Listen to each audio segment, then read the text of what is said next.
In other developments, a meeting between the business community and members of cabinet in the Government of National Unity has been described as a new era of collaboration. The gathering forms part of an ongoing partnership aimed at addressing economic barriers in South Africa. Concern over the country's water challenges have emerged as a focal point, along with continued efforts to resolve rail and port bottlenecks and successful plans to maintain the energy supply following years of crippling load shedding. Chair of Business for SA, Martin Kingston, speaks to us now.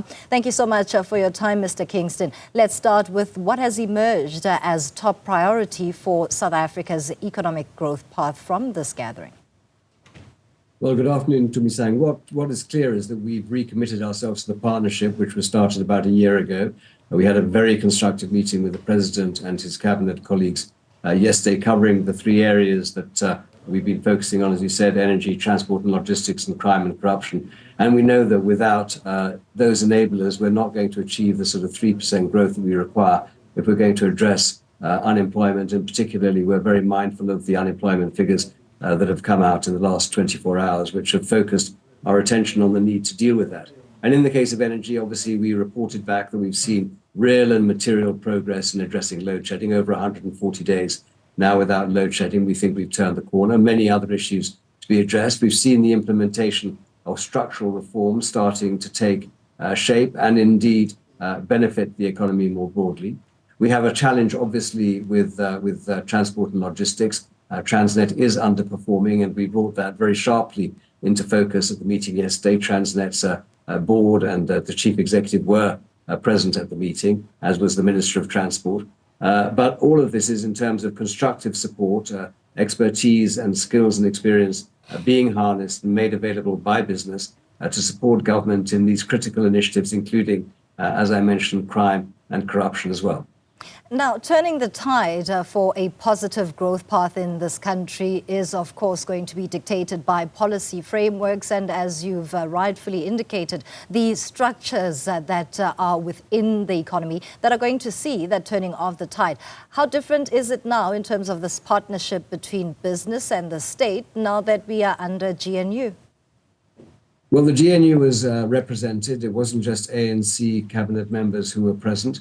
I detected a new sense of not only optimism, but also a commitment, a recommitment, if you like, to the objectives of the country. If we look at the statement of intent, we would, as business, fully subscribe to the tenets that are set out there and signed between all of the members of the GNU. And there was sort of a positive acknowledgement and appreciation of the fact that the only way that we're going to achieve our potential and indeed address many of the headwinds that we have is we're going to harness all of the resources that are available to the country at large. And business obviously features very prominently in that respect. It's not the only stakeholder in society, but it's a critically important enabler of economic growth. And my sense is that there's heightened levels of confidence that's been clearly demonstrated by a reduction in borrowing rates, actually, for the country, significant reduction as confidence levels have improved.